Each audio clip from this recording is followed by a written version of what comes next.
It's okay, we've been here before. Carry on the light, they won't know it hurts more.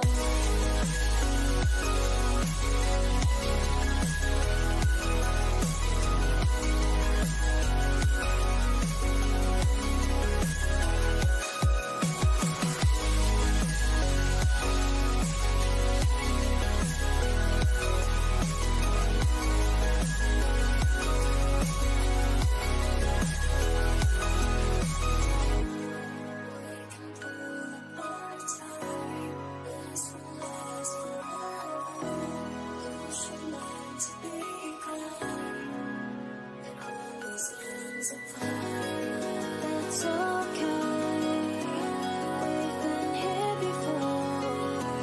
Carry on the light, they won't know it hurts more.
It's okay, we've been here before.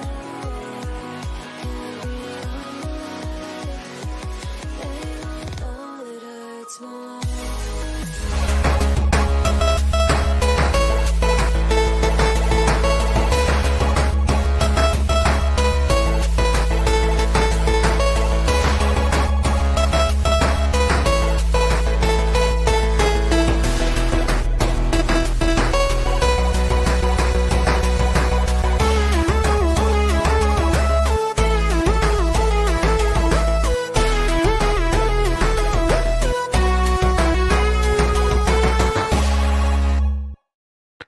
Hello, everyone, and welcome to the HP Podcast, episode number 333. I'm Ben, and with me today are the beautiful boys, as always. Dave, we'll start with you. Hello, welcome to the show. Hey, Ben. How are you? Good to see you both. Yeah, it feels weird to welcome you to the show when you've been here for like a couple hundred episodes now, but I did it anyway.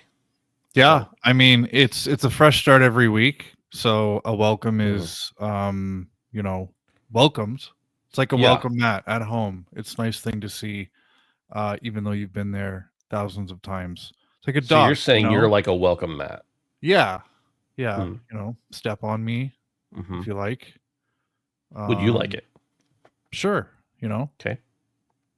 if you're getting joy out of it, I'm getting joy, so everybody's happy. So Dave, I have this. We were talking before the show a little bit, and I didn't mention it, but I wanted to know: did you wear that shirt, that sweater, in order to make that logo bigger for me? Since I asked what it was last week. No. This was a Father's Day gift to myself. I got like a Niagara Ice Dogs gift basket, and they were Yeah. giving it away at ridiculous prices for Father's Day. So I got like this shirt, a hat, a license plate cover that I had to sneak on my car, but my wife found today and was kind of upset about, and 2 tickets for $50. So Wow. can't go wrong. Yeah. Why was she upset? Because she's I don't know. She thinks that license plate covers are tacky, which I understand. But we had our dealership's license plate covers on the car for the last 2.5 years, and she had no problem with that. So I don't understand why supporting a grassroots level hockey team is worse than supporting like a big car dealership. So Do you think maybe um, she's like on the inside, like they're yeah, paying her off? I They were think paying her she's off with to keep that on there. big dealership, Yeah, But taking those fucking license plate covers off was one of the first things. It was the first mod I planned to the car, plus 3 horsepower, right? And Yeah. I never did it. And I even had people telling me like, "Why haven't you taken those covers off yet?" I just kept forgetting, so I finally did it yesterday. But I replaced it with something else that my wife didn't like. But I think it looks nice because the car is white Mhm. and the license plate cover is like chrome, and in red it says Niagara Ice Dogs, and our tail lights are red, and it kind of like goes nicely together. I think it's a nice little compliment. But the good Is thing there is my any wife strategic advantage to those other than advertising? no, it's No. just it's like It's putting not like it bumper, protects the license it's plate a or bumper anything. sticker effectively. But the good thing is my wife doesn't really know how to use a screwdriver, so it's not coming off unless I take it off. Is that a good thing, Dave? Yeah. Only in this, it's a good thing that your wife doesn't know how to use a screwdriver. Maybe in this specific situation. So the only thing worse than your wife asking you to do something handy around the house is your wife attempting to do it on her own. Yeah, that's So, fair. yeah. That's fair. Yeah. Bando, Chainsaw Man, how you doing? Yeah, I wish I had a wife. I'm good, man. I'm good. I knew this was going to happen. It's been incredibly rainy in Western Pennsylvania, and another monsoon blew in for about 20, 30 minutes earlier and just dumped buckets of rain on the ground. And I have a pretty bad leak in my basement, and I knew as soon as I sat down to do this podcast that my landlord would call me. And guess what just happened? Your He just landlord called me. you? He just called me. So I'll call him later. Yeah. This is definitely more important. But yeah, I was dealing with that. So I have a bucket down there right now. I think it's stopped, but Now, when you say a massive leak, what does that mean in your eyes? it means like there's a steady stream of water coming from a structural wooden board. Okay. But like, is there any accumulation? Would you be in danger of drowning a small dog if it went down there? No, mostly I'm worried about long-term structural of course. damage. Right. And I have a bucket that's down there and it didn't even fill the whole bucket. Oh, okay. But it's been a reoccurring problem, but it's never been this bad, so I think it's getting worse. Yeah. I mean, on one hand, it should be addressed. On the other hand, like, it's Western Pennsylvania, and a couple ounces of water isn't abnormal for basements. You have a decent basement. Sure. It's very short. I remember I was down there one time. It's maybe very twice. big. Yeah. It's very big, but very I like had to low. crouch over to get in there. Yeah. Yeah. But other than that, I'm pretty good. I've had a lovely day. I have a bunch of days off in a row now, and yeah, I need it. I'm enjoying it. First Nice. day off of 5, 4 after today, so I'm really living the high life, as Nice. they say. As they You say. having a And, yet, Miller? and yes, I am repping the Chainsaw Man shirt. It reminds me of like a Maiden or like a hairband metal shirt, just because of Yeah. the like layout of it. So I think it's pretty cool. I don't fuck with hair metal, but I do fuck with Chainsaw Man. So shout out. You don't like movies- any hair metal? Not really. No. I think it's garbage. Yeah. Yeah. Can I ask, is there something about the sound to hair metal that makes it hair metal, or is it specifically the people in the band have long hair and they do the thing? The twirl? I think it's less about the hair. I think it's more about the music. I just think the hair came with the music. Yeah, I think it got the name hair metal because all the bands playing that type of music in the 80s had that kind of hair. But there's current music that's hair metal and they look like, clean cut college boys. So, Right. Oh, okay. Yeah, it's no longer necessarily about the hair.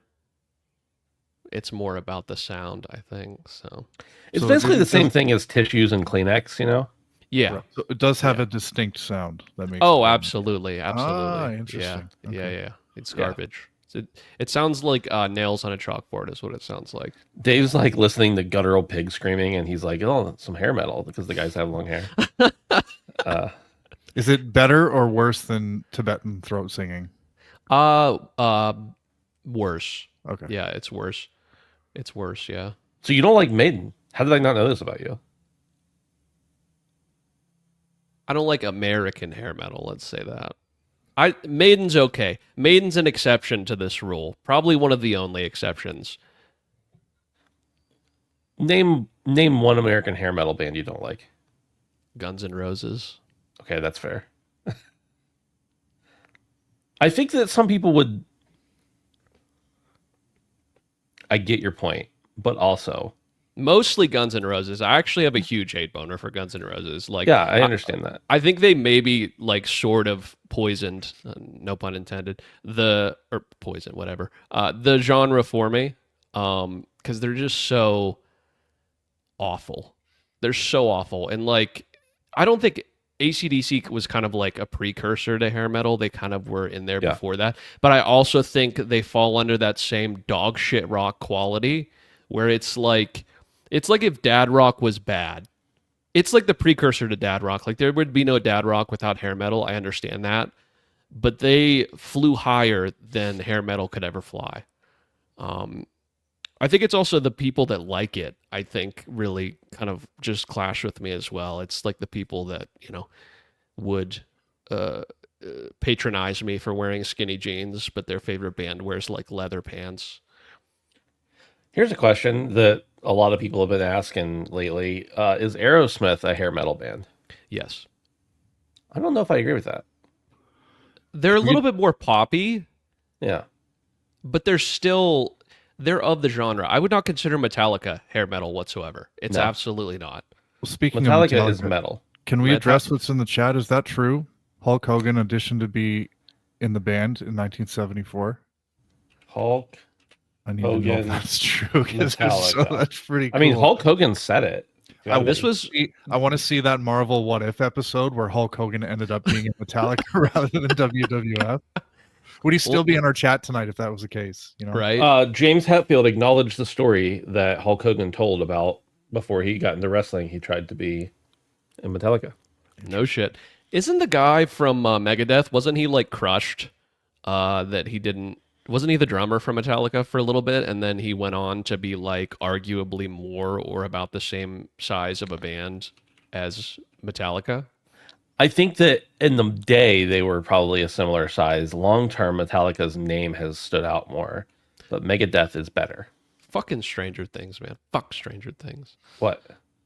They like reshot them into the stratosphere. They've been popular for years, Oh, even though their music has like gone downhill significantly. And they've had ups and downs, right? They're not in the worst place they've ever been, but yeah, Stranger Things really kind of. This is Dave Mustaine, by the way. Yeah, Megadeth. I'm not a Megadeth fan. I think I would like Megadeth though. I saw Megadeth a few years ago live, and I mean, I think they were alive. They were pretty old now, but it was a good show. It was a really good show. I respect a lot of the groundwork and a lot of the innovation that Metallica did, but I've never been a big Metallica fan. Oh, I love Metallica. I like some of their music, and there's not many of their songs I just would turn off. But I'm not like I love Metallica, And you know what's funny about me saying I love Metallica is that I love like early Metallica, and now their catalog is so big that can I say that I love Metallica when I don't even care for, let's say, maybe half of their music at this point? I miss the old Kanye, That's one what of I'm those saying. situations. That's true what now I'm saying. too. Yeah, the He wrote NOS his got own- to him, man. The NOS and the anti-Semitism, which is actually kind of hand in hand. Actually, I at think this that I point, was just going to say I Is think it those things are mutually related. exclusive, or- Yeah. Yeah. In his case, yes. Not all cases. Not all cases. Usually you're just zombied on the sidewalk, but he's, a millionaire, so he can say dumb shit. Just to put a fine point on this conversation, Mablex Test Prep says Mablex. Aerosmith is not a metal band in any way. Yeah, I disagree with that, but I don't think they're a hair metal band. they're a rock band. Yeah, they're rock. Barely. Okay, I said that was going to be the fine point. I need to think about how to phrase this. Is it weird that in Armageddon, Steven Tyler is singing a song about how much he wants to have sex with his daughter. That's kind of like a common theme. With Steven Sigmund- Tyler, or No, just amongst human beings. You know, do you think you know when the whole he wrote? Sigmund Freud thing? You Yeah. know? The whole I like think that was. Never mind. I know Do you it's the think when they mother wrote thing, I that know. song, when they wrote "Don't Want to Miss a Thing" or whatever that song was called, That song fucking sucks so Yes. bad. but it was huge. Do you think they knew it was going to be played during a sex scene with his daughter? Oh, I think maybe his mouth was so big that he didn't really care. I don't know what that has to do with it. If my mouth was that big, I don't think I'd worry about anything but that. You don't think you would be worried about future generations knowing you sang a song during a sex scene with your daughter in it? I mean, hey, look, I don't think it keeps him up at night. I think he goes to bed on a pile of money. So I think his brain's fried, honestly. we're talking about Liv Tyler, right? Correct. I did not know that was his daughter. Has been all of our life, actually. Right. Little known fact. can we confirm that? Oh, dude, this lady, God, she's hot. Oh, she's the lady from Lord of the Rings. Lord of the Rings, dude. Dude, shit. I called her Bae the whole movie. She's Bae from Lord of the Rings. At one point, I'm just sidestepping again. At one point during Lord of the Rings, when somebody you could tell it's an elf comes back and they have a cloak on, and I think it's Bae, and it turns around. I was like, oh my God, it's Bae. It's Liv Tyler. And it turns around and it's Agent Smith guy. And I'm like, fuck. That's not quite Bae. But it's something. One more thing about Liv Tyler, since that's what we're talking about during the show now. My ex-girlfriend really, really hated Liv Tyler. And not because, I don't know. She was hot, or? No, not because she was hot. Well, maybe that was the real reason. I don't know. But she pointed out something to me that to this day I've never been able to shake. And that's that in every role Liv Tyler has ever performed, she whispers. She talks like this in a voice like this.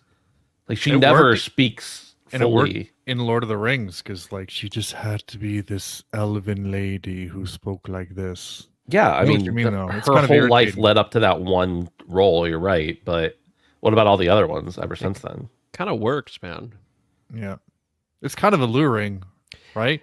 I one- would agree. Dude, no one knows what it means, but it gets the people going. It's provocative. You know what I mean? I dare you to we can talk about how terrible Steven Tyler is all day long. I dare you to mock Liv Tyler in front of me. I would never do that. I would sooner commit seppuku before I'd do that. I think you guys are overselling Liv Tyler a little bit here. She's okay. She's fine. Take it easy. but Take it she's- easy. Take it easy. Yeah. Yeah. That's exactly what I'm saying. Get his ass the fuck She out. is Turn a this shit off. Manila Turn this I shit forgot he off. has admin privileges. He can just re-add himself. She is a manila envelope taped to a beige wall of a human being. Like, Chat, oh, time him I'm- out. Chat, I'm time him out. Talking about Admin- Jennifer Lopez here, okay? Let's Jennifer Lopez is an awful person. no. Ben Affleck. Did you see what she's done to Ben Affleck? He's not harmless in this situation. He's a broken man, but Did you watch We're the not- Theo Vaughn Ben Affleck interview? It's pretty good. no, Theo Vaughn is hilarious though. He says some absolutely insane shit. Okay, Anne Hathaway or Liv Taylor? Anne Hathaway. Oh my god, that's such. It's like asking if I would rather keep That's my left so or my e- right but- hands. Ben, that's so easy. I don't think it is. Ben. No, I don't know if it is. I don't know if it's an easy Ben. thing to solve. Come on. I might need some man. meditation on this. No, you don't, dude. That's easy. See? That's a Anne slam dunk. Dude, that's two a Anne s- Hathaways. That's a slam dunk, dude. Listen, I ain't kicking either one of them out of bed of freaking crackers. But the point is, it's gotta be. It's gotta be Ann. It's gotta be. Dude, she went triple platinum. She's been going triple platinum for 20 years, dude. The Here's face how I'm gonna card never base- declines. I'm gonna base it on when you said like Anne Hathaway, or I didn't know you were gonna say Liv Tyler, and I immediately thought no matter who it is, I'm saying Anne Hathaway, and I think that's got to be my answer. But it's like I don't know, it's pretty close. Liv Tyler apologist. I think let's pretend everything else was even. The fact that Liv Tyler does speak in a whisper, I gotta say that makes her lose. So Anne Hathaway is a much more interesting actress too. So That's more what I was getting at, Yeah. but I wasn't Yeah. even thinking about the acting, but Why you should play says, I never thought I'd say this, but listen to the anime shirt man and the Canadian Ubisoft fan. thank you. Thank you so much. I think why you should play also says Anne Hathaway as an elf in Lord of the Rings. Hold me. That would be an interesting. We should experiment. We should have cast that role. This is a show about video games, believe it or not. Wow. It's called the HP Out there. Podcast. 20 minutes in, baby. Let's go. Hey, 3 minutes of that was an introduction thing. It's fine. We sometimes talk about video games most of the time. You can help support us over at patreon.com/handsomephantom if you would like to do so for as little as $1 a month. We appreciate those of you who are there already. The show is live every Wednesday at 7 p.m. That's a change. If you're here live, you know that. But if you're not, live on Wednesdays at 7 p.m. Eastern. You can get the ad-free audio recordings a day later if you're a patron. You can also join us on Discord at handsomephantom.com/Discord, where we hang out, and I don't even know what we do there anymore. Like, it's so radically different week to week. There was a lot of Donkey Kong chat today, though. Come hang out with us. It's free. You should do it. Boys, should we get into the news? Yeah. Okay. Yeah. Let's do it. The first one, we talked about MindsEye last week a little bit. Here's an update from the studio. Oh, I have to read all this. I saw the highlight earlier. I didn't know it was like a paragraph. Dear community, as always, thank you for your continued support and feedback. To follow up on our update yesterday, we are sharing insights and actions from the past 24 hours at the studio. We're heartbroken that not every player, by the way, this is a few days ago. This is like the day after the game came out. We're heartbroken. Not every player was able to experience the game as we intended. Our priority is optimizing performance and stability so that every player across every device can enjoy an equally high quality experience. Our teams have worked tirelessly throughout the night to solve many of these issues, and we have now identified that the vast majority of crashes were caused by a memory leak. This impacted roughly 1 in 10 of our players. We have developed a hotfix that addresses this issue, along other issues, which we are working hard to deploy as soon as tomorrow. That would have been the 13th, on PC and on consoles once it passes cert. We're fully committed to ensuring all of our players have a great experience, and we will continue to provide frequent and transparent updates. We will do our best to respond to all your comments and feedback. Thank you for playing MindsEye, et cetera, et cetera. And then they give a list of everything that people can expect. They give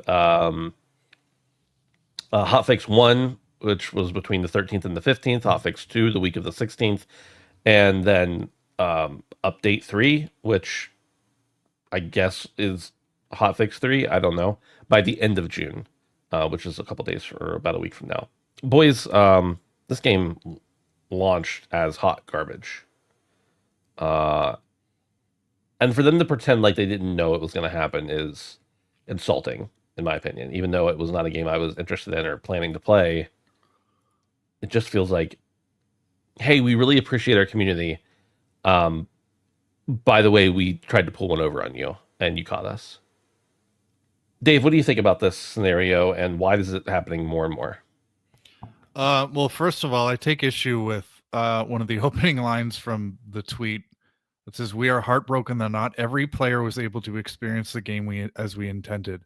That kind of insinuates that there's at least one player out there who did experience their vision, and based on what I've seen about the game, that wasn't really the case. But I have seen a few tweets being like, my MindsEye is great. And I'm like, you play in 30 FPS. Like, Yeah. I'm not saying that's related to MindsEye. I'm just saying, like, if you play in 30 FPS and you like it, you also might like MindsEye. yeah, and you're right. We do see more and more of this, and it's unfortunate, but there's kind of two very distinct ways that you can go in a case where you have a failed launch, a failed project like this. One is you can try and reward the players who bought your game day one, maybe backed you from day one, and try to fix the game. And then the other option is just to cut bait, cut your losses, stop the bleeding, close the studio, that kind of thing. And last week we talked about how there was those two C-suite level team members who left like a week before Yeah. launch. So it's, we had suspected they kind of saw what was coming and got out. And, I think in the mid short term, we're probably going to see the studio close down. But at the very least, it's nice to see that they're at least trying to fix the game from a technical perspective, making it run a little bit more stable, improving the frame rate, that kind of stuff. But the issues with this game, I don't think can really be patched out. And I guess that's one of the pros of launching a live service game is I feel like, you launch a live service game in a bad state, everybody hates you day one, but there's at least more of a chance for redemption. Like people are willing to put it down and come back in like 1, 2, 3 months to see what the state of the game is. And the journalism industry is good at that too. They will follow updates to live service games. But when you have a single player focused game like this, you really only get one kick at the can. So this really sucks. There's people who work for this company who are probably going to lose their jobs. And I don't know. It just kind of seems like one of those games that was pushed out the door by executives and shareholders and stuff like that. I don't know if this is a publicly traded company, but it still seems like a case of that because this game was just not ready. I don't know if these were creative issues from day one, but I don't know. It's too bad. And I saw people selling the game on like Marketplace the next day, and they would just say this. I saw one, it was like, this game is just not for me. And somebody commented and said, it's not for anybody, my dude. Nobody's going to buy this game from you. So yeah, it's too bad. But I don't know. This is what happens when you build a lifeless derivative game. People aren't going to buy it, both figuratively and literally. So Brandon, is there a path of what's the word I was going to say that I forgot? Is there a path forward for this game? Can they bring it back, or should they just stop? You're muted. Or I think that fundamentally this game is just broken. I think that even fixing some of the technical problems will not remedy the awful voice acting, the subpar storyline, and the lackluster gameplay. So it really doesn't make a difference unless they patch in entirely new voice lines, which games have done before, notably the Peter Dinklage performance in Destiny. But yeah, this game is fundamentally bad. I think that everyone... I swear I saw something about Sony maybe accepting refund requests for this. Has that been confirmed? I didn't see it, but Dave was nodding his head. Okay. So if that is true, I think everyone should try and refund this that has bought it. I think that even though inevitably people will lose their jobs over this, I think the bigger thing is that whenever something fails this horribly, I think it should be known by everybody up top. And unless you're voting with your wallet, unless you're refunding, unless they're losing money, we have to put a stop to this sort of thing. And the only way you can do that is to vote with your wallet. I mean, truly. So if you bought this game, I would encourage you to refund it at all costs, truthfully, because this is just unacceptable. And I'm going to double down. I thought this game was awful from the beginning. So it's interesting to me that it only has a mostly negative score instead of just a straight up overwhelmingly negative score on Steam.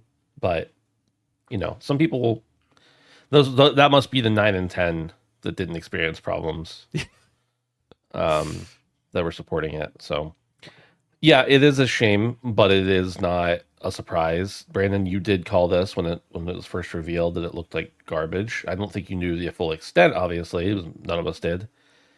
I think I saw somewhere that they didn't even send out review codes or anything for this game, which is really fascinating. I mean, I guess it's not fascinating knowing it, but like they weren't surprised, and then I think I saw them like cancel multiple sponsored streams that were supposed to happen around it, like moments before they were supposed to go live. So disturbing. Don't you have to pay up front for those? No, you pay on deliverables typically. You sign contracts and then it gets delivered and then you pay for it. But Ash in chat says something. Isn't MindsEye supposed to be a spin-off of their bigger idea? I don't know anything about this. Maybe you guys do, but I think that sometimes ideas need to be scrapped. So there is no bigger idea. If this was a part of the idea, we need to go back to the drawing board altogether, man. It's just, if this is a proof of concept, if this is a proof of studio talent, it's not there, man. It should have been out. Give it another year or two. You know what I mean? Like, and even then, I don't know if this is true because it's from Google's AI overview, but it said MindsEye appears to be a video game that started as a project within the Everywhere game creation platform, but grew into its own standalone release. Everywhere is described as a cross between an MMO and a Roblox-like platform. That sounds weird to me. That's even worse. That sounds weird to me, Jesus but I don't know. Christ. Maybe there's some truth to it. I don't see anything. MindsEye Roblox game. There you go. But you know what? If what Ash is saying is the case, that might have been the only saving grace. Is MindsEye Prologue, in that this is a starting point. It could be something bigger. Obviously, they didn't really promote it that way, so there is no saving grace for this. But that's one angle that could have saved it, I guess. In theory, supposedly, according to comicbook.com, they're already working on a new game. So I don't know if that's true or not, but that's what comicbook.com reports. Yeah, honestly, just jump ship. I think at this point, you'll piss people off enough. I don't even think it's worth saving. Yeah, but like, what other job are you going to get? Because even though I'm sure there were very talented and developers on that team who cared about the game, and it was rushed out by the executives, nobody's going to hire. Like, very few people are going to hire like a guy who has that in his credits. No. What I'm saying is that this continued support for this game that's clearly a failure. I don't think it's good to stop supporting games. Like, get it in a good spot and then leave it. Like, there is no saving it. You know what I mean? So, like, the question you asked about saving at least make it run. Get it running, get it like technically sound, and then start something else, because this is not, you're polishing a turd, really. No. You know what it is another case of is X guy who worked on X big game makes his own studio and puts out a dog shit game and studio closes. I feel like we've seen this story a number of times, and this is, guy who worked on Grand Theft Auto opens his own studio, so obviously he's going to put something out good. It just never really seems to work out. So that's become a red flag for me. When I hear that, I'm like, this is probably not going to be a good game. So I don't know. Do you have other examples where the product was good? From people who used to work at other studios? I mean, the obviously this is a 1 in a million example, but like Expedition 33 just came out. And... I'm saying when a person is the headline, not a team. There's lots of good examples of people breaking off from studios and forming their own smaller thing, and Expedition 33 is a good example. But when they use one figurehead from like so-and-so person from Call of Duty or this guy from Grand Theft Auto, it never really produces anything noteworthy. The only thing that I can think of, and I don't know that this is exactly one-to-one because I don't think it was one person specifically, but Titanfall. Do you remember when the guys from Infinity Ward split off to make Titanfall? That was successful, but I don't know what size of the team. I don't know the size of the team, or if it was like one singular entity. But that's the only thing that comes to mind, honestly. I'm looking at something here real quick.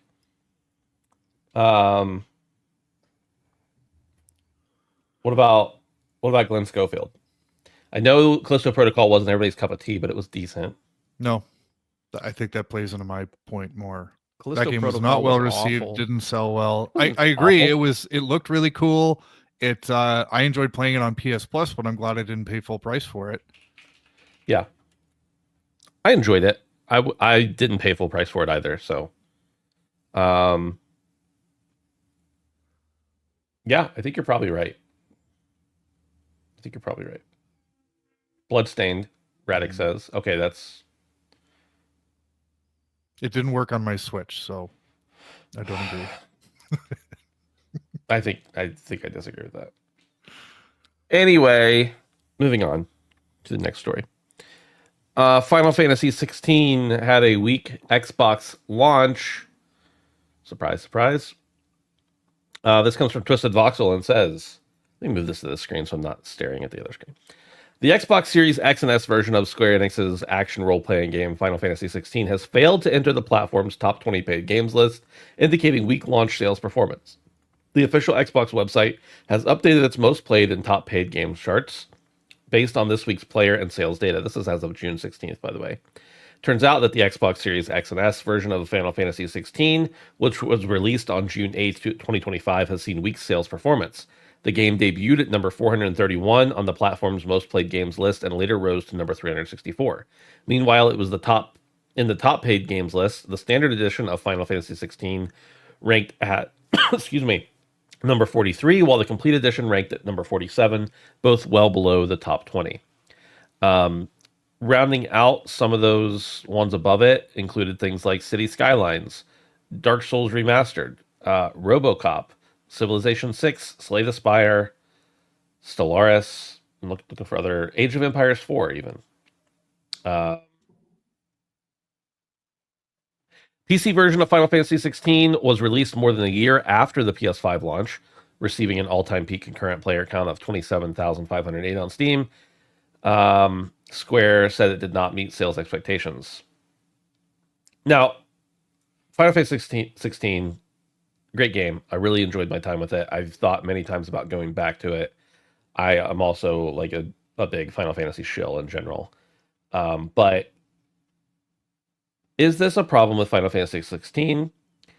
Is this a problem with Xbox? Or is this just a natural byproduct of the fact that the game had already been out for 2 years? Brandon. Dave, you were starting to speak. I'll let you go. No, yeah, go ahead. Dave probably has more to say about this anyway. I'm not like a huge Final Fantasy guy. Yeah, so I just think that it's a 2-year-old game and it's $70. I do want to say that if you pull up that top paid games list now, it's up to 13. And I think it's the only full price game anywhere near the top of that list. And a lot of the other stuff is just, it's discounted. It's been out for a while, but the biggest thing is people know that this game has been out for a long time and it's full price. I still think that Final Fantasy is a system seller in that if you really wanted to play Final Fantasy, this is a mainline entry, you're probably going to go and play it on PlayStation or on PC when it came out shortly after. But more than 2 years after its launch, full price, I don't think so. The other problem is I think a lot of the Xbox only people, the vast majority, if not at least more than half, are probably Game Pass people. So not only are they used to just downloading games for free, they really probably shy away from a full price game, let alone something that is 2 years old.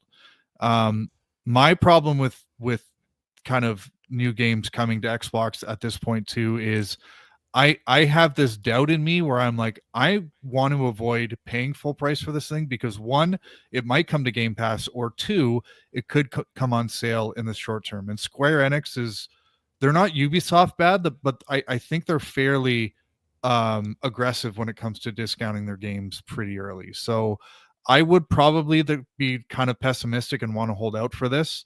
And then the other thing is I didn't really see a whole lot of promotion for this game's release on Xbox. Now, what I want to know is who is that on? Should Microsoft have been promoting that Final Fantasy, a mainline entry in the series, is coming to their ecosystem? Would it be on Square Enix? I wouldn't really see Square Enix wanting to make that investment because, the install base is just too small. So it wasn't promoted, but I think there was a lot working against this game. And, if it had come to Xbox like 6 months after its initial release, then I think this would be a lot more telling. But it's just too long after launch. People are waiting for discounts. So not surprised. Wasn't this in Xbox's showcase? Like this year? Like a week and a half ago. I thought it was. Yeah, I think it was. I thought there was something mentioned of, hey, this is coming now to... It was either in the Xbox showcase or Summer Game Fest or something. Somewhere. I do know, to your point, Dave, about no promotion, and I don't know if this is because of the person or because of the promotion, whatever, but I recently saw someone who's pretty intertwined with the ecosystem who was like, a week and a half later was like, I didn't know this happened. Why didn't anybody tell me? Shadow dropped at the show, yeah. It was shadow dropped at the show. It was like it's coming out now on Xbox. Yeah. So that to me is no promotional tale. Yeah, exactly. Lead up, Exactly. Yeah, that's fair. That's a fair point. Yeah. I mean, even if it is one of the bigger game franchises in the world, I'll kind of just echo what Dave said, and that's kind of what I thought off the rip as well. I think a lot of the ecosystem has been built around Xbox to not desire full price games. That's really the sticking point for me, more so even than it being an older game, because at the end of the day it's still Final Fantasy, right? There's still people that are going to be hungry for it regardless. But I think, to me, most people are more willing to just continue to play their massive library on Game Pass than say, hey, I've already waited this long. You know what I mean? Like, it's going to go, literally echoing exactly what Dave said. I completely agree. I think the full price tag is really not something that most people on Xbox are willing to part with, or willing to make an exception for, unless they are like die-hard Final Fantasy fans. Yeah, I will say that Final Fantasy is a game where the fans are really fanatics, and people will play all of them. And you're right about it being a system seller. I mean, all the way back to PS1. Those people probably have PlayStations, though, for that reason. That's what I'm saying, though, is because, like, the people that haven't already played it are the people that haven't bought the PlayStation for the Final Fantasy. It's like stragglers they're trying to get in that are just interested in Final Fantasy but aren't the diehards. And to them, they're like, well, I already have Game Pass. Like, there's 5 other games that I haven't played on here that I want to. Why am I going to spend $70 when I have all this shit in my backlog? You know what I mean? It doesn't make sense. And someone in the chat mentioned this as well, and I'm sure the projections are typically they're higher than even seems reasonable for most of these companies. So yeah, I mean, I think Ash said Square Enix could sell 20 million in its first week, and they'd still say it didn't meet expectations. I feel like Capcom does that too sometimes, but that's okay. Whatever. So what I'm hearing in this conversation is, one, it was because the game's been out for 2 years and it's already been on both other major platforms where you would expect to find Final Fantasy. 2, Final Fantasy people are fanatics and are going to potentially buy a system to play a new Final Fantasy game, or choose that system because they know it's coming to it, maybe not buy it explicitly for that. And 3, Brandon, I think you're on record here as saying people who have Xbox are poor. Is that... Yeah, I mean, what's the point of having an Xbox? I have an Xbox and a PC, so like, I don't know. It just seems like there was a bit more of a point to having an Xbox when you bought that Xbox. Yeah, I mean, realistically, I'm just saying Xbox owners need to stack their bread. That's all they need to do. Yeah. Stop bitching, stop whining, stack your bread, play your little Game Pass. Dollar bill, y'all. Somebody clip that. Number 3. The next gen Xbox consoles have been confirmed. Not specifically details, but just that they're coming. This is from IGN. It says, what? Whoa. It's going to happen at some point.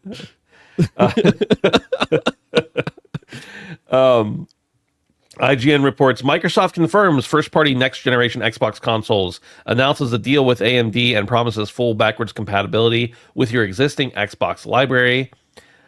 Quote, announcing that we're building the next generation of Xbox first-party devices and cloud, including our future Xbox consoles, together with AMD, Microsoft said in a statement published online. They failed to detail its plans, but did promise, quote, next-level performance, cutting-edge graphics, breakthrough gameplay, and unmatched compatibility.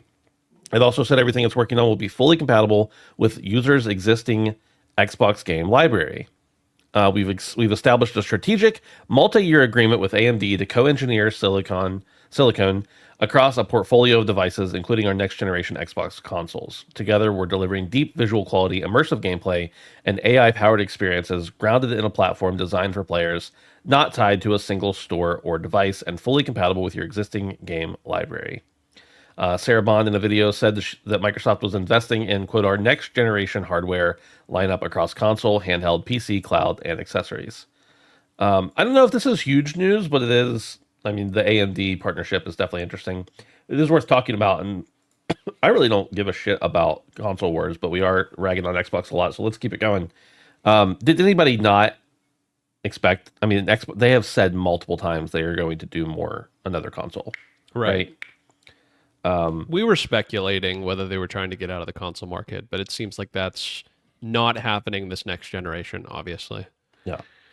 The question I have is, I don't want to say why, because that sounds pejorative, but why? Why make another console? Yeah, they've got, like, if I were them, I'd be like, look, we're not selling that many consoles, but we're still making a ton of money on subscriptions. Why bother with the R&D and the attempt to sell them and the potential for all sorts of liability and problems when they're still making tons of money without that? Here's what I say. Ben, how do you get people back into your ecosystem? What did we just talk about last I don't week think with, they care. with the ROG? No, but I'm saying, listen to this. Okay. Listen, if they can manage to have something like the ROG, but with the power of a console in your home that has Xbox software, you're able to play Xbox Game Pass, but is also natively a Windows component to it, and you can toe the line between PC and console, which we're starting to see more and more. If you can natively install Steam things on it, not as advertised, but like this ROG, you can install Steam things on it, right? Sure. It's a possibility. They're not going to advertise it necessarily first and foremost, but it will get out. People will buy it if they're able to play their Steam games on it. And I I'm think not they saying did advertise that, by the way. and that's not just like the entire hook, but what I'm saying is with the rise of PC gaming, with the absolute gargantuan that Steam is, getting towed in that wave would actually sell their consoles. I am 100% confident of that. So maybe that's the new hook. Maybe you can play it everywhere. Maybe we've taken out some of the bloatware, like we said last week, and maybe we're not going to advertise it, but you can also play your Steam games on it. On an Xbox console. They have some sort of, just like they did with the ROG, some sort of Windows-based platform that they've stripped down, exactly like that ROG, but in a console form that's much more powerful and not handheld. Sure. That's what I see, man. Honestly, I mean, I think that would be huge for them. Riding the wave of Steam. Steam is light years above in profit, in tech, in everything. If they can catch some of the swell, more or less, they will greatly benefit, and I am 100% positive of that. Dave, what do you think? I was really surprised to hear this because I know, as you guys pointed out, Xbox has been committed to hardware, but they've also contradicted themselves many times. Or Phil Spencer has said something and then Microsoft has gone and done something else. So I didn't know what to believe, but I think this signals that Microsoft intends to be first to market for the next generation. And, Switch 2 has always kind of gone off schedule, but it's still going to be between Sony and Microsoft. And I think that the next generation is going to be defined by delivery and distribution. So streaming and subscription.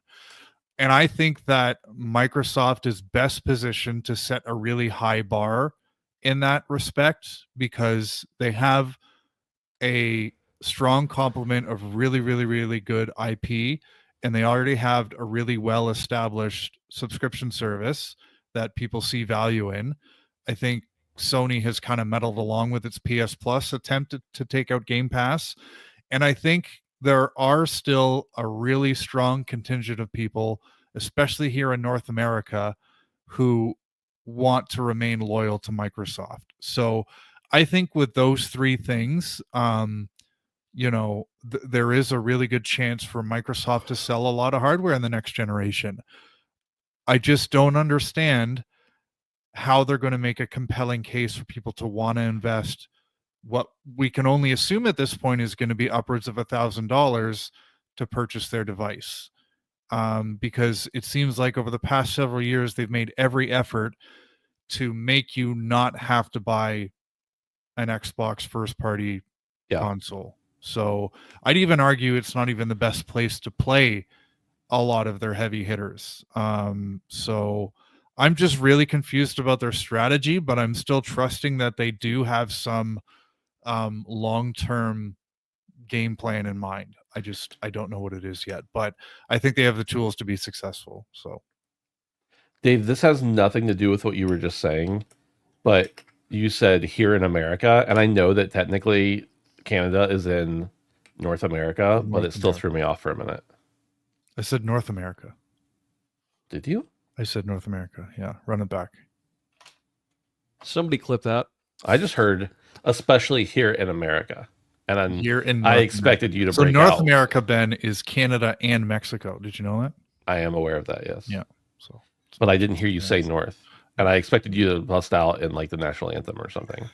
It's all right. Dave declares his. have I ever You're- told you how much I like the American national anthem? I don't know why. It just comes on. And I'm like, this is a dope ass song. Yeah, It's just got a nice melody, you know. But It's because we're Canada's daddy. We are Canada's daddy.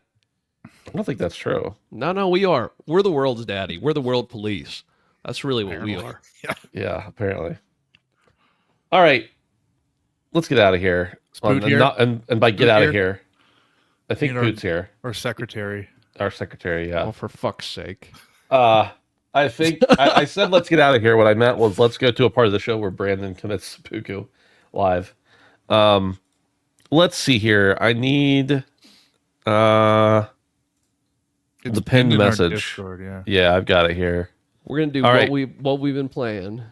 Nope. We're gonna do a resolution check-in. Hey man, I saw what you've been playing on Steam. You're back on track, right? I don't know. Let's go. All right. Let's start out. We'll do one. Dave, have you your first resolution? Achieve a platinum trophy in a mainline Borderlands game. Yes, I completed that first. I actually thought that was going to take a lot longer than it did. But so I had tried to But get you the cheated and just finished up a platinum instead of starting No. from scratch. No, that was No? not my resolution was to finish the platinum in Borderlands.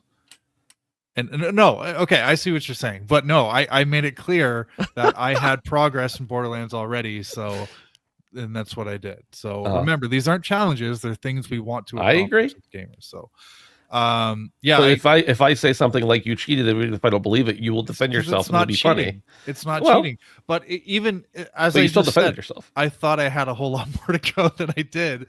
And but anyways, I got my platinum in a Borderlands game. Not a big deal.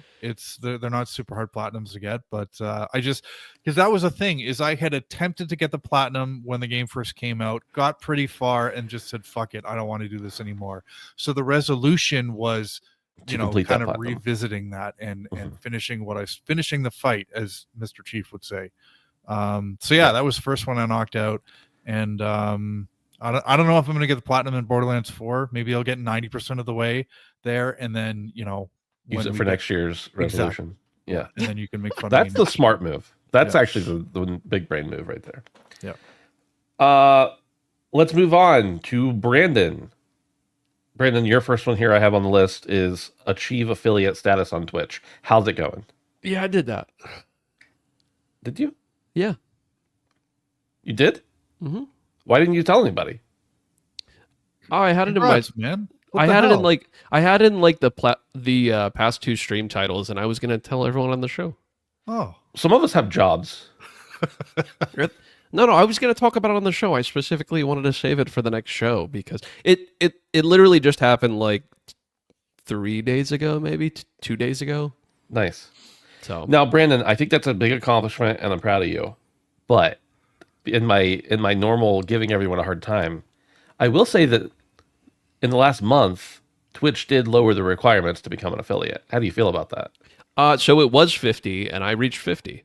Nice. Okay. Perfect. Yeah. So so I- you were the post nerf. So Right. literally, yeah, I was tripping. I was telling everyone on stream that I needed 50 followers to get affiliate, and that was true. And then when I looked back, it said 25, and I'm like, am I losing my fucking mind? So I think they lowered like all the requirements at some point, like literally within the last week or two. concurrent viewers. It was the same, but followers was definitely halved. So, Yeah. but I reached the pre-nerf Nice. requirements. So Cool. yeah, Congrats. I did not know you did that because you didn't tell me shit. I'm Um, telling you on the show, Brandon, have you submitted your resignation to the data center? Are you? Yeah, dude, I'm already raking it in, you know. I'm going to be living the high life now. What exactly happens when you reach affiliate?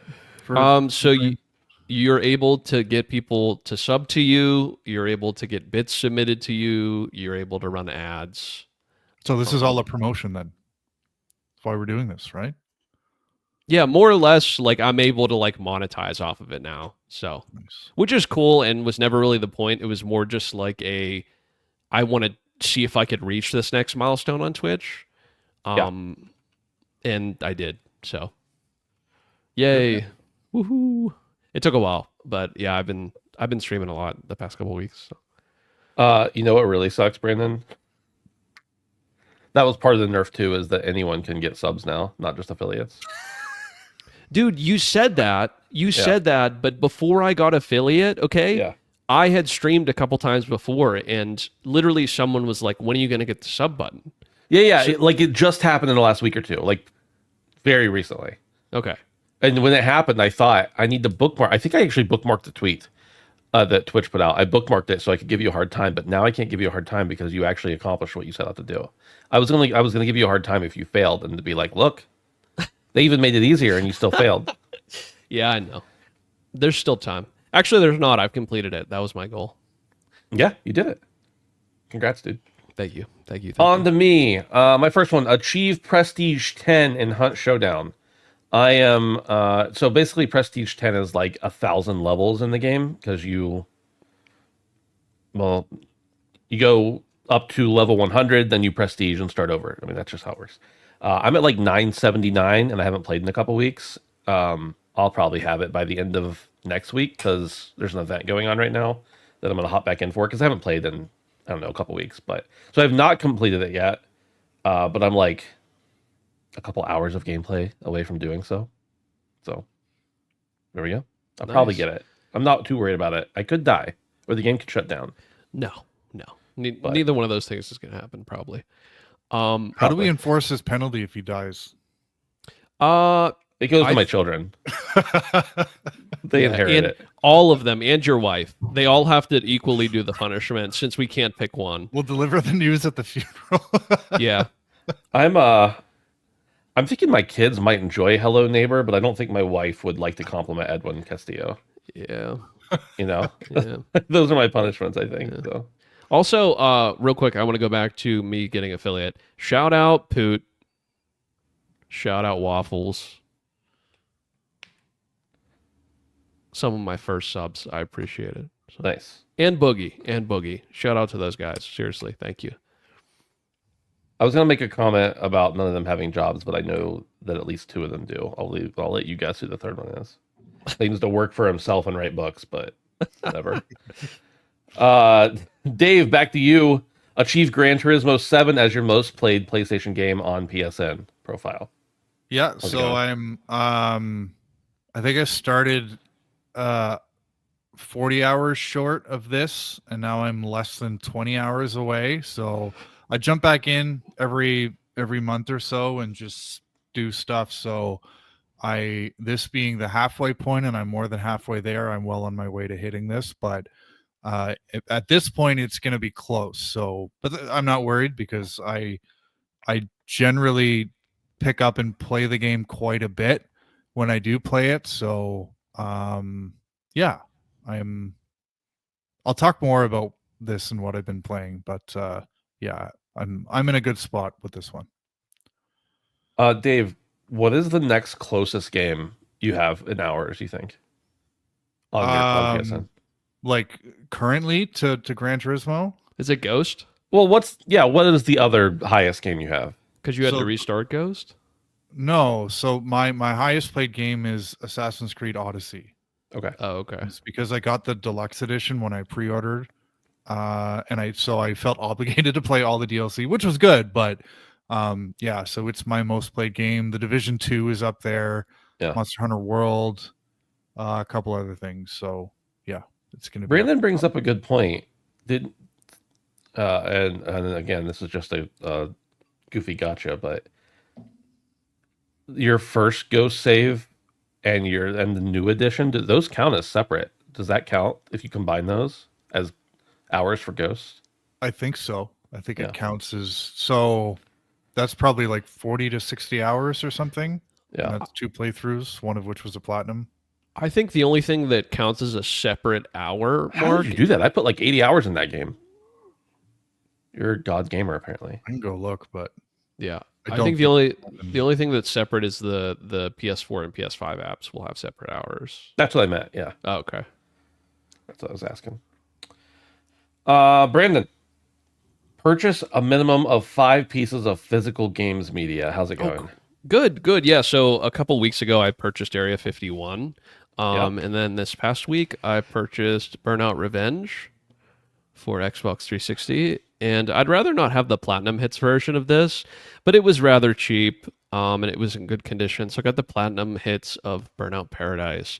There was a bunch of other stuff I want and I was going to buy. I bought this from Main Level Games, a local shop here in Butler, Pennsylvania. Evan runs that. He's a good guy. He was on Sacred Symbols Plus, I think.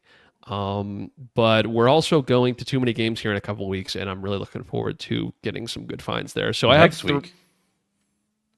Next week. Yeah. But I'm looking forward to finding some good stuff there. I'm kind of ramping up my 360 collection here now, and I want to get some stuff that I had on PS2 and PS3 because a lot of the original Xbox stuff will play on the 360 as well. So, Right. looking forward to that. Looking forward to finding some good deals.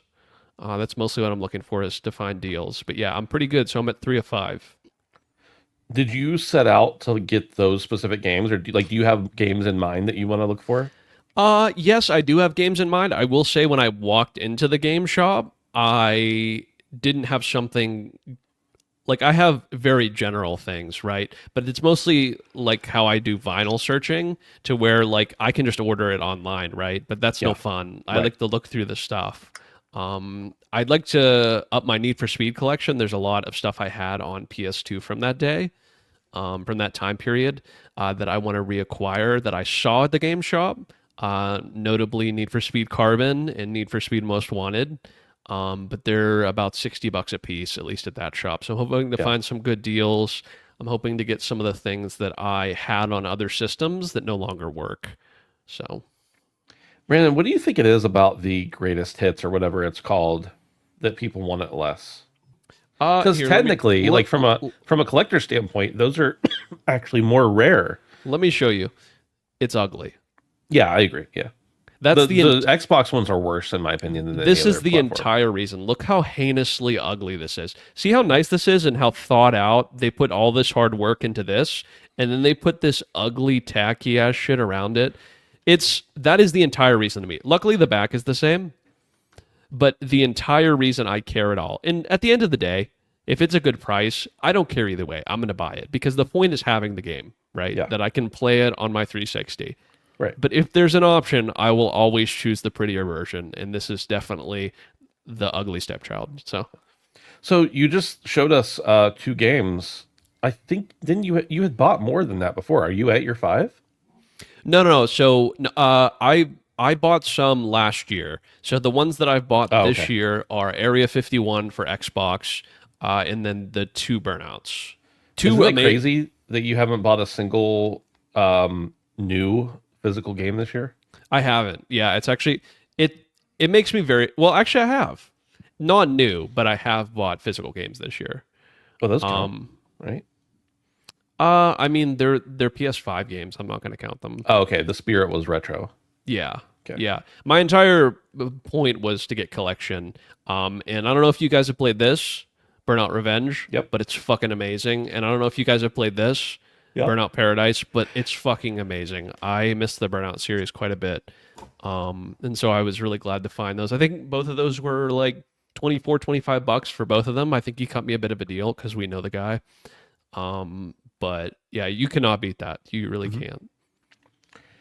My next one, achieve the platinum rank in competitive mode of Marvel Rivals. I did this many months ago, posted proof in the Discord.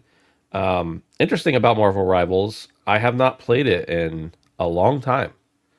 I deleted it from my computer finally the other day. And I didn't stop playing it because I quit enjoying it.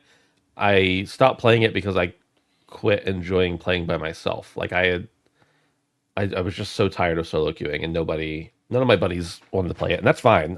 There's a ton of games my buddies want to play that I don't want to play with them. So it's fine. But I was just tired of trying to find, randoms and good teams. I had a couple people who were like pop in and out every now and then, but and it's okay because it was taking up a lot of my time and prevented me from getting to other stuff. So it's probably like I got platinum during the first season, and I assume I'll hop back in at some point in the future, but I won't feel the need for a competitive grind, even though I do like it. They've added so much stuff. Like, they're adding stuff constantly, and I haven't been able to even keep up with it. But I was very into that game for a couple months.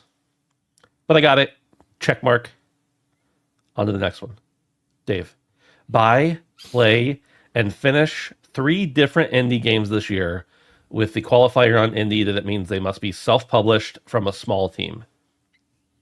Yeah, so I'm a little behind on this one because I've only played and completed one game. And that was like a 90-minute game. It was Spilled.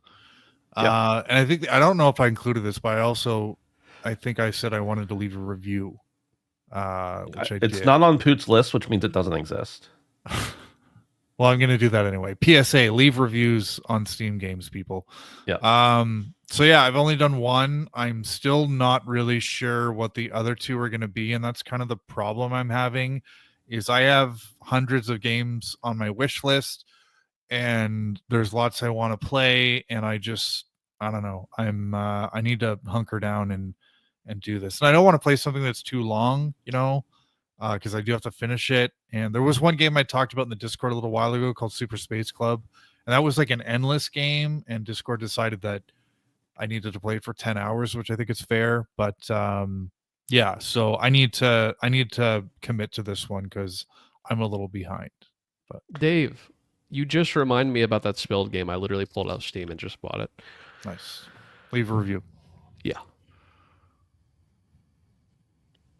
Brandon, the bane of your existence is here. Play through the mainline Resident Evil games, and we qualified it with Resident Evil 2, 3, 4, 5, 6, Biohazard, and Village. And it was specifically whatever versions are available on Steam that you were going to play. Yeah. How's it going? Good. Yeah, I just I finished Resident Evil Dave's today. shaking his head. Dude, I finished Resident Evil today, and I started Resident Evil 2. So I'm You think that's good after 6 months? We're at the halfway point, Brandon. Dude, listen, I have 5 days off in a row. Next week when you talk to me and I have 3 done in like a week. Remember, Resident Evil 6 is really long. Dude, listen. You underestimate how little I have going on in my life. So I forgot. If it's Resident Evil 2, does he have to do both playthroughs or just no, one? absolutely the fuck not. I mean, I don't Sorry, consider is that the game explicitly stated? It's not explicitly stated, but we did talk about it at the time. I don't remember the resolution. Maybe the jury can weigh in, but I don't actually consider the story of Resident Evil 2 complete without both playthroughs. I refuse to ever play Resident Evil 1 ever again. I think my ex-fiance coming to me and handing me back my engagement ring was less painful than playing Resident Evil 1. I'm serious. I think by the end of Resident Evil 1, I wanted so badly for the 12 hours of my life to be back. I think it's an amazing game. And I think for the day, if Sounds that was like it, yeah. only game you had, it's me, man. It's me. It's a great game, but I never want to play it again. Honestly, that's not the entire reason, but That's also what you said about Shadow of the Colossus, if I recall correctly. I remember those words coming out of your mouth. I would gladly play Shadow of the Colossus again if I never had to play Resident Evil. I think it's a great game. Legitimately, I'm not bullshitting. I think it is. I can see how revolutionary it would have been for the time. I could see the merit to how awesome it is. But between the fucking camera, between some of the little quirks that game has, I can't do it ever again. And that I don't want to give myself a pass, but I will say I had some decent momentum going into Resident Evil to where I was really going strong on it. And I think I really got bogged down. So I think it's nothing but good moving forward. At least for a little bit. Resident Evil 2, Resident Evil 3 will be good. I have thoroughly enjoyed my time, albeit maybe an hour or two, with Resident Evil 2. But during that 2 hours, I was completely engaged. Like, I had to stop what I was doing and get up and make dinner because it was getting too close to the podcast time and I almost ran out of time. Like I was eating moments before I came to my computer to talk to you guys. So actually enjoying it. And that's really the point of it all. So now that I have this past me, I'm hoping we're going to keep up with the speed. So I'm not giving myself like a pass, right? I know it's been 6 months, but I'm very pleased that I finally completed this because, in perfect timing too, with the news of RE9 coming out, so it'll be really cool to have played the ones that I haven't played, which is the majority of them. So yeah, it's going okay. It's obviously not in the best spot it could be, but I've made some really solid ground in the past week on all of my resolutions. So Nice. We still have not established whether you have to do both playthroughs or Resident Evil 2. I am not doing both playthroughs. And also I played as the lady, Jill, right? Yeah. So, I played as the lady. What does that mean? Why does that matter? No. What I'm not saying it as a pass for not having to play both playthroughs. What I'm saying, like a DEI thing. no, dude. I'm saying some people have a preference. Some people are like, "Oh, you should play as what the fuck is that other guy's name?" Leon. And I googled it and made the executive decision. Jill is the choice. But they're different experiences. I don't care. Okay. It says beat the game. Ben, should we change it so it says he has to play through half of RE2 and RE3? Because that's what I'm hearing here. I think what will happen is like, how when I'm gonna kill both of you. When Olympic people like gold medalists get a trophy and then years later they find out they were doping or something, they put an asterisk next to it. That's what we'll do for Brandon. I'm going to kill you. My third one, spend more time playing handhelds than in 2024. Boys, I honestly think just with Mario Kart so far, I've already done this, but I actually have to quantify everything at some point. But I've played a lot of Steam Deck this year so far. Sometimes when I wasn't actually, like when there was a game I wasn't quite sure that was going to run very well on Steam Deck natively, I just remoted into my computer with it, which I feel like counts because I'm on the handheld playing a Steam game still. So I'm just playing it in better quality. But still playing in handheld. And then with the Switch 2 out, I think Derek or somebody made a comment like, oh, what an easy resolution with a new handheld console coming out from Nintendo this year. That was not the intention, but it has worked out nicely because I know that when Donkey Kong comes out, I'm going to play a good bit of that. I've already played a good bit of Mario Kart, and I'm going to play Echoes of Wisdom. So I'm doing all right on it. I guess technically I just need to quantify that, what was last year and what was this year, but like my gut says I've already destroyed that goal, that resolution. I think, and I'm having a lot of fun doing it too. Something like that has to be consistent throughout the year.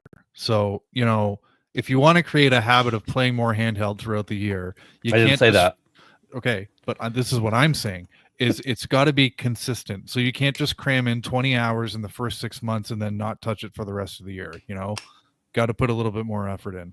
And I agree. That's what you have to do. That's not my goal. Derek O is being toxic because these aren't challenges. These are things we want to accomplish, but they're challenges. Consistency, Ben. Consistency. Yours are things you want to accomplish. I don't want to accomplish anything in my gaming life. This isn't theater. Okay. I'm just having fun. Exactly. So it's whatever you want to be. But if you want to play more handheld in the year 2025, then it can't just be January to June. It's got to be the whole year, man. My problem is what I want to do is sit in front of my computer like the fat guy on South Park and play whatever I want to play. That's the problem is I don't actually like I have a lot of goals in my life and like doing things in real life, but when it comes to gaming, I'm just like I just want to play what I want to play. This was the filler resolution? Or were they all fillers? They were all filler resolutions, dude. I mean, I have fun with this. I think it's cool and it's a good thing to do. Both for personal growth and for show entertainment, but none of these are actually like meaningful to me. I wish I had something like I want to get a platinum trophy in Borderlands because I really care about that series. I don't care about anything. Are you kidding me? No, I'm being somewhat hyperbolic, but at the same time, yeah, I'm very happy with my gaming habits. I wish I had more time, but the time I do have, I like just playing what I want to play. It's very freeing. I'm glad I did get Marvel Rivals Platinum out of the way early because it has gotten, what I understand, pretty rough in there. So that's it. It sounds like we're all going to hit our resolutions, but we'll see. There are major punishments awaiting each of us if we do not. Now, okay, so they're resolutions, not challenges, but we do have punishments. They're challenges, dude. That's the theater part. The theater part is the punishments. Yeah, exactly. All right, that's fair. Let's talk about what we've been playing quickly. I think we'll be pretty quick on this. I need a fucking beer. I almost brought a beer up with me and forgot. I'm cleaning out my fridge after this, boys. Brandon, why don't you go first then? Sure. So I told y'all last week I was playing Dredge, and so what's funny, dude, Dave was talking about these indies. I feel like I'm doing pretty well on the indie scene recently. So I finished Dredge and I finished all the DLC. Fantastic game. Truly cannot recommend it enough. What I will say is that save yourself some money and just play the vanilla game. That's my 2 cents. The Ice DLC, I don't Frozen Shores maybe something like that. I'm probably thinking of Burning Shores with Horizon, but the Ice DLC was incredibly short. And the Oil Rig DLC was cool, but needlessly difficult in the sense that they required you to. Your entire base of operation was far away. Like typically in the main game, there are points where you can do certain things everywhere. This one required you to go far away and then come back, and then go far away and then come back, and then go. So it just felt like filler a little bit to me. It wasn't bad, but at that point I had already played like I think I rounded it out with like 30 hours. And I think I beat the main game in like 15. So like I literally almost doubled my playtime with those two DLCs. And I would say like 85% of it was the Oil Rig DLC, which as far as content goes was not worthy of 15 hours when the whole main game was 15 hours. So a little bit bloated in my opinion. They gave you like a teleporting thing that helped out a tiny bit, but even that only teleported you back to this one specific area. So I don't know. It was good. I really liked it. Would highly recommend. It's on sale now. There's a fishing sale going on Steam. And to kind of segue into that, another fishing game I've been playing that's also on sale is Dave the Diver. I don't know how long this game is. I really don't. I don't think it's super long, but I'm about 15 hours in. I just launched Steam Big Picture mode. I'm about 15 hours in, and I think this game's great. I think it's getting a little bogged down, in my opinion, with like the farming aspects, and the like fish farming aspects that I don't really like so much. I think the main story, Brandon, is like 25 hours. Yeah. So that I don't really like. But honestly, the whole diving and sushi aspect, to be completely honest with y'all, I kind of like the sushi part better than the diving part. I'm just gonna keep it a buck. And this game is actually like kind of funny as well. Like some of the little cutscenes with the sushi guy and the weapons dealer, like it's amazing, dude. I think this game, I actually laughed out loud a couple of times at some of the little cutscenes. It's a beautiful game too. This is I'm gonna kind of like brush over this. I did try Rainbow Six Siege for like 20 minutes the other day on stream. That's a game I do not want to play on stream. It's incredibly hard. It's incredibly sweaty, and I was watching people play it, and it's very, very, very difficult. This skill ceiling is massive.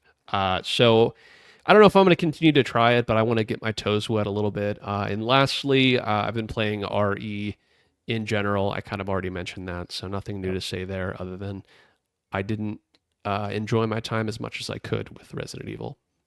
But Resident Evil 2 has been a beautiful thing so far. I am playing it on Steam, but I'm playing it on Moonlight, so I'm streaming it through my Xbox One X. So I'm playing it on my couch. At least I have been so far. Your Xbox One X? My Xbox Series X. Series X. I was like, that's a deep dive to go back to the One X for no reason at all. No. I think that's actually possible, but it is. But yeah. No. I was just surprised. Yeah. When you said it. Cool. Yeah, it's been great. I've been playing a lot of shit, man. Yeah. Playing a lot of shit, dude. Wavy Davy Baby. I've jumped back into Gran Turismo 7. Broke the 100-hour mark, and I am having a hard time finding things to keep my interest in this game. I've done all the menu books, and the game just gets kind of grindy where a lot of stuff is locked behind collecting cars. So, they added weekly challenges in a little while ago, and there's 5 special events. And when you complete the first one, you get a bunch of money. When you complete the third one, you get a bunch of money. But the 5th one is often locked behind menu books that you need to unlock by collecting certain cars. And those cars are expensive, and sometimes they aren't available. So you either have to wait or spend a bunch of money just to unlock a menu book so you can unlock an event.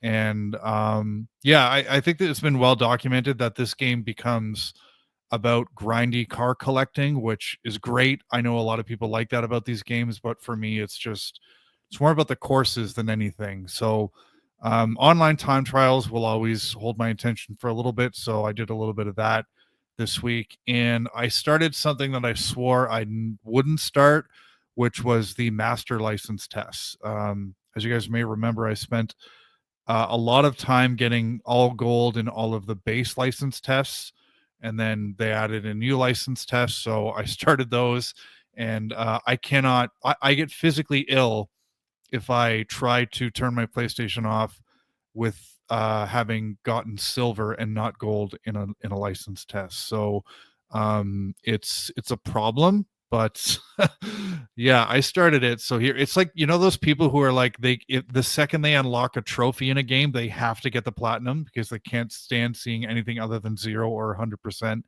beside a game's progress bar. It's kind of like that. So, and the master license tests are, they're hard. Like you need to go really hard to get gold. So How I'm feeling in Mario Kart. I basically know exactly how you feel.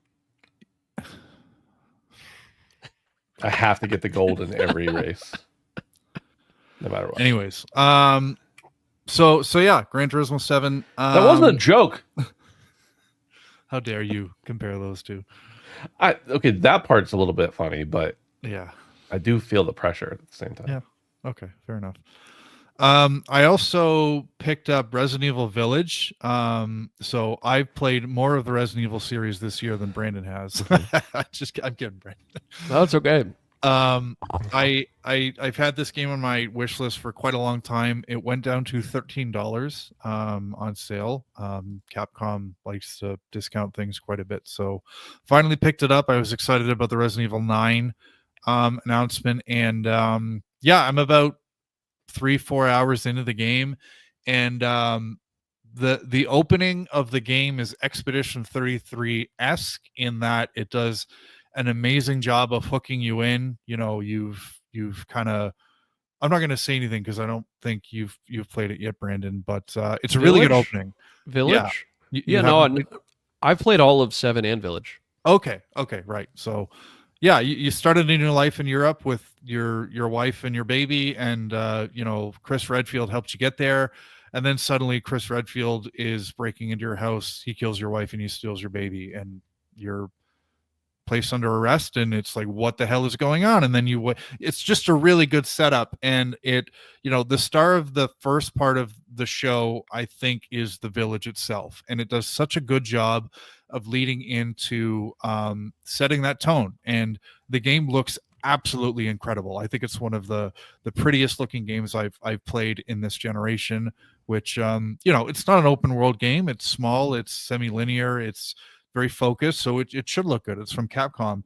What I will say is this game is not scary. I have an expectation that Resident Evil games should make me feel tense, uncomfortable. I would say with Resident Evil 7, I felt pretty grossed out most of the time when I was walking around the Baker Manor. And with Village, I just don't feel scared. The game sets a pretty action-focused tone, and then you get into the mansion, and it just kind of switches to, it's tense, but I'm just not scared of what's coming after me. I'm faced with 3 hot witches who want to give me a hickey, and Ooh. it's like this isn't scary. This is kind of It's cool, you know. I got a boner. This isn't scary. Yeah. So it's been well documented, I think, how this game kind of missed the mark in that, or I think it intentionally went a bit of a different direction. And me personally, at this point, it's not one that I'm enjoying the game. It's a great game. It's what I want at a Resident Evil, except that the fear factor just doesn't seem to be there for me. So I'm going to continue playing it, and maybe that'll change, but that's how I'm feeling so far about Village. Nice. For me, the only thing I've been playing other than Mario Kart since the last podcast we did is Dune, and a lot of Dune. I think let me look. I just got to see for my own awareness. I'm at 30 hours in the last 7 days in Dune. Damn. Now, in fairness, the other night the servers were down and I just left my game up, like waiting to get back in for like probably close to 2 hours. But even still, it's 28 hours. I have foregone sleep, and I always forgo sleep, but even more than normal to play more of this game. And I'm just really loving it. Survival crafting set in the harsh world of Arrakis, and of course the Dune universe. Like, it's all perfect. Some things that there's a lot of just like very obvious, like go gather these things and build a health kit, or like that's all just survival crafting basics. But the thing that this game brings to it that I think is really cool is the dynamic environment. One, you've got the worm, right? You got Wormy constantly being a threat. You can navigate around without having to worry about it too much if you're like on areas with land or whatever on them, rocks, structures, whatever. But anytime you need to cross the open desert, like there's a fear of getting gobbled up. And some places that's more, it's easier to get around that. Other places where you have to navigate around different types of sand make it a little bit harder. For instance, drum sand. It's a sand that if you go over it makes a drum sound, like it makes a lot more noise, and the worm will be more attracted to you. Or even quicksand, where it's not only making noise, but you're going to get caught in it, especially if you're riding across it in a vehicle. That's pretty... I like the fact that that makes it challenging. You also have 2 more types of environmental factors, because it's mostly PvE until you get to like endgame, which I have not even anywhere close to endgame. I could go into the PvP section, but why? The other thing is you have these ornithopters that go around with patrol agents on them that will capture you at night if you are out. So you've got to avoid those well.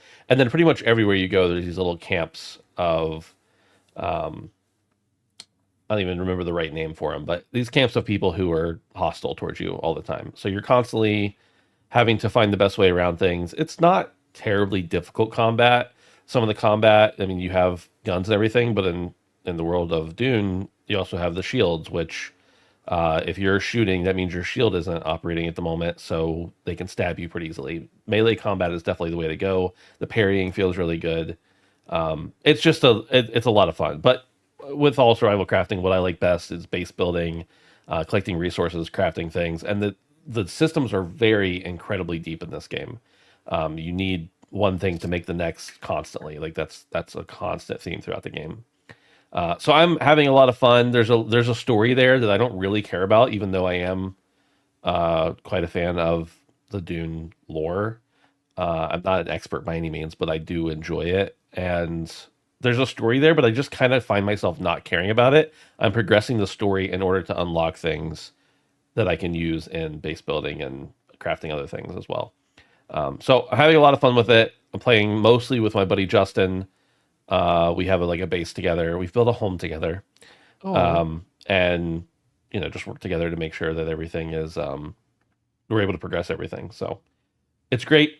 And I know I like survival crafting, and then to some extent I like MMOs, but I didn't expect the fact that it's survival crafting and you also have a bunch of other people who live in the same world or server as you, and you can see them and interact with them and everything. I think that's neat.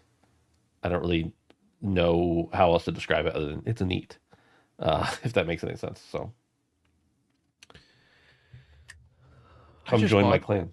Dude, I just bought 3 games on Steam. What'd you buy? Well, it got me thinking. So I bought Spilled, right?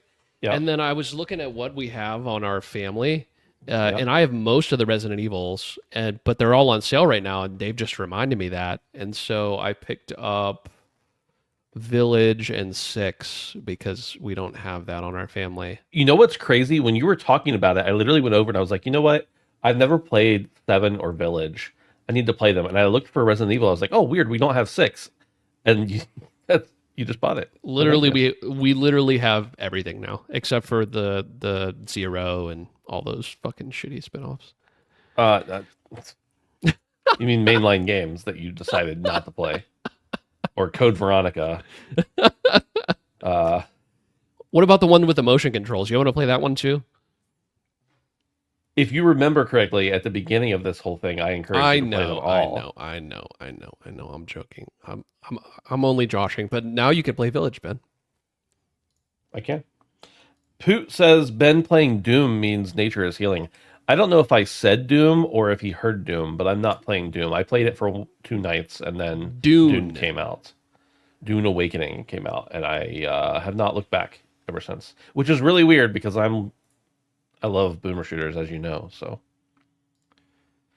boys, that's it. That's all for the show. Let's get out of here. Support us on Patreon, patreon.com/handsomephantom. We appreciate your support. And hang out with us on Discord for totally free at handsomephantom.com/Discord. Anybody else? That's it. Going once? Ending stream?